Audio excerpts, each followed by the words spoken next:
Alright, it's Daggerfall Build time, and in this build video I will be showing you the build that I am currently using in my Let's Play.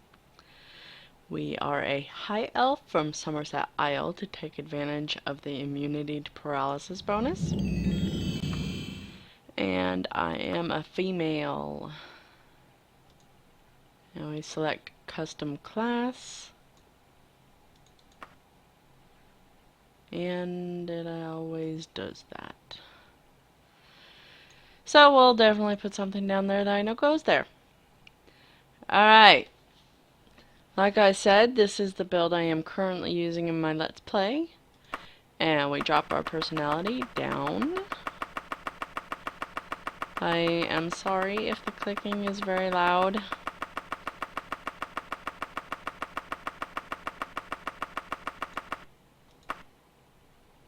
And we drop our agility down. We take these both down to 10 because we are primarily a mage.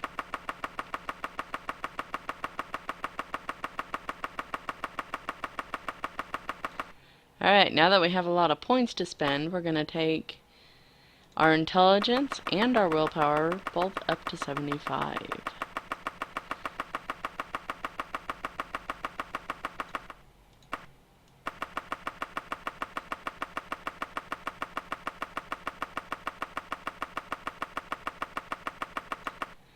Okay, now that we have 30 points left over, we want to distribute those 10 into endurance,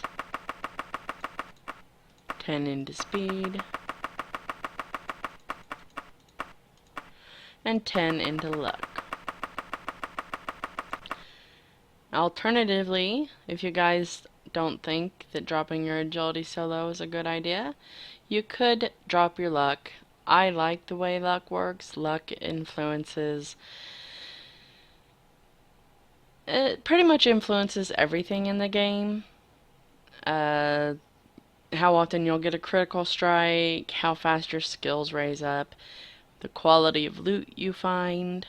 So, I enjoy finding really good loot, so I like to have my luck at a decent level to start with, and we come over here and we take our max hit points to 30 per level. Now this means that we will get a minimum of 15 hit points per level up to a maximum of 30 plus the bonus from our endurance. Alright, our skills are going to be alteration, mysticism, and restoration. We take these three in our primary slots because we can make a training spell to cast each of these schools in one spell, which is really beneficial for leveling up. Now in our primary we take, or in our major skills we take destruction, thaumaturgy. You could take illusion here. I take thaumaturgy just because I find the spells in thaumaturgy more useful than I do the illusion. And then we take mercantile. In our minor skills we want medical, we want dodging because we want to be hit less. We take running, and alright, my character originally, she took Longblade, but I've been rethinking that, and I wish I had either taken Blunt or Axe. So for this purpose, I'm going to be taking Axe and Critical Strike, and now we have one more, so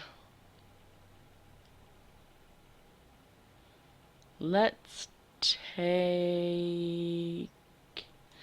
You could either take climbing to help yourself climb over objects easier, or...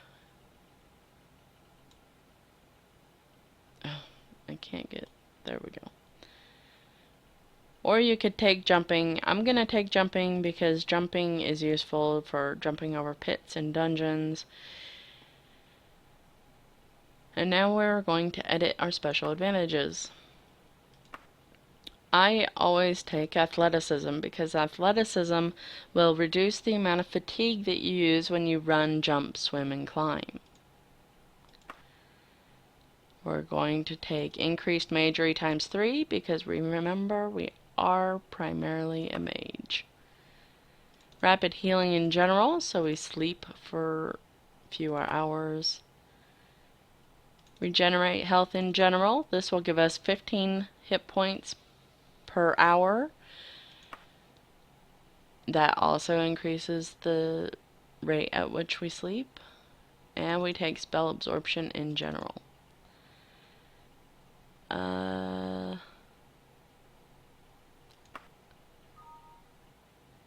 then we take bonus to hit Daedra and bonus to hit humanoid.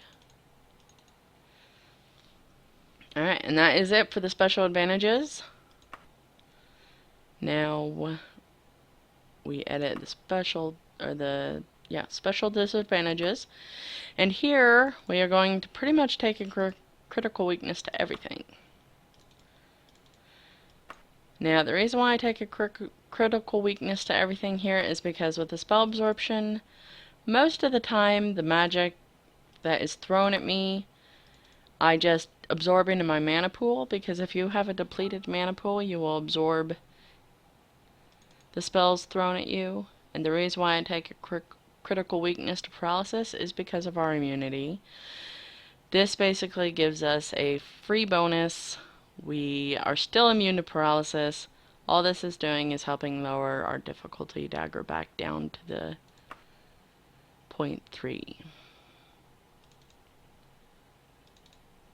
Alright, so I have taken a critical weakness to disease, fire, frost, magic, paralysis, and shock. And now we're going to take a low tolerance to poison. This will put us directly right above the red line for the 0.3. This means that our skills will raise much faster than normal, meaning we level faster. And we are going to name ourselves Mystic. The reputations, I usually will give myself a +10 with merchants, and a +10 to scholars, -10 to nobility, and a -10 to underworld. Now the reason why I do this is during the character generation questions that I answer, I can reverse the negative effect of the nobility and the underworld. Alright, everything looks good, so we continue on. Never, never, never, never, never, never do fast start. You want to be able to choose your career path. Alright, I want to get to the highest level possible, so I am not going to take any skill that I actually have on my primary, major, or minor. That is one of the reasons why I specifically left illusion off, so I could take illusion and not affect the outcome of my leveling. And here is where we negate the negative rep I gave myself by taking fame. In between formal study, you spent your time. Now, if we socialize with aristocrats, that will increase our standing with nobility. And I believe scholars, if we take learning street smarts, that will increase our standing with commoners and the underworld. We are going to go ahead and take aristocrats. Any questions about loot is your own personal preference. I usually take books because books are very valuable and they do not weigh a lot. Now, it's always important to take the ebony dagger unless you have lucked out and gotten either a silver staff or an elven flail. A suit of armor is also very good if you are not interested in the ebony dagger. We are going to take the ebony dagger just because. And again, we answer with illusion. Now, rabbit will increase your jumping, quicksilver increases your running, monkey increases your climbing, guppy increases your swimming, and scrapper will increase your hand to hand. So we are going to take guppy because being able to swim is pretty good. The friendlier than most with... These are your linguistic skills. I'm going to go ahead and take nymph. This is personal roleplay. Mind power, robber barons. We are intimate friends with an assassin. If we take none as what god we worship, we will gain a +5 with those scholars. So we are going to go with none. And I am going to choose that I have the most trouble avoiding diseases. Now, I have a lower with commoner, unchanged with merchants, higher with scholars, higher with nobility, and higher with the underworld. And then you give yourself a name. And you get to choose your face. I will go ahead and scroll through all the faces for you to see, and we will select this one. Now, when we get to this screen, I like to get at least...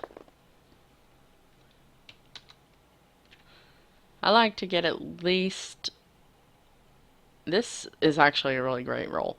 I like to go over 80 intelligence, over 80 willpower, 70 endurance, 70 speed, 70 luck.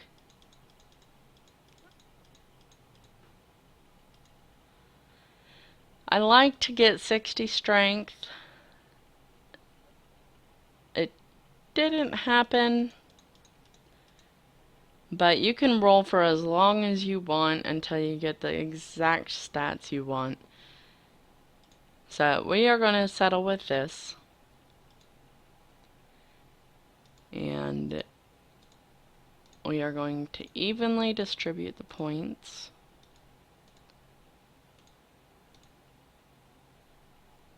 Let's put this in restoration.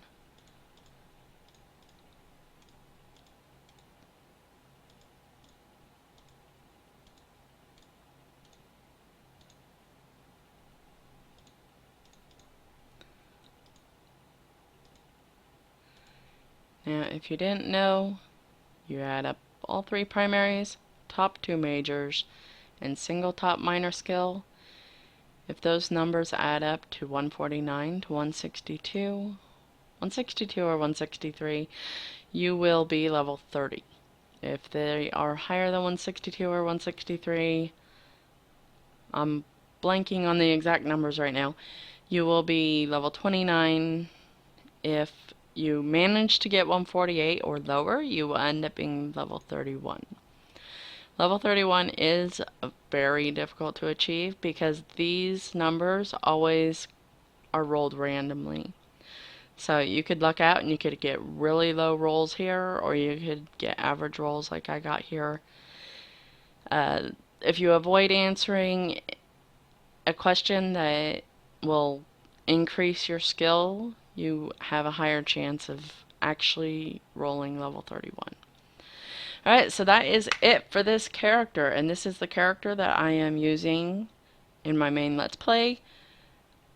I have recommended taking axe instead of long blade like I did, because with only 10 agility, we are sort of hindering ourselves because axe is dependent on strength, whereas long blade is dependent on agility for how fast it increases. So my recommendation is either to take axe or blunt, which is dependent on strength. Alright guys, that's it for this. Oh, no it's not. Okay, so the reflexes, if you pick very high, the monsters will react to you faster. You'll often see them coming at you before you go at them. You'll turn around and there'll be a monster standing right behind you. It also makes it so you get skill increases faster. Whereas if you take very low, your skill increases will slow down, but the monsters will more than likely wait for you to engage them. You can either take the middle ground or whatever you are the most comfortable with. We'll go ahead and go with high. Alright, I believe now this is the end. Yes, it is. Okay, so this is my mystic. She's a really powerful mage. She's a lot of fun. You guys can watch my Let's Play to see how she handles. I'm not going to run the main dungeon because you guys can just click on over and watch my Let's Play. Alright guys, I hope you enjoyed this build. If you liked it, hit it so you don't forget it. Keep calm and fire on. I'll see you in the next one. Bye bye.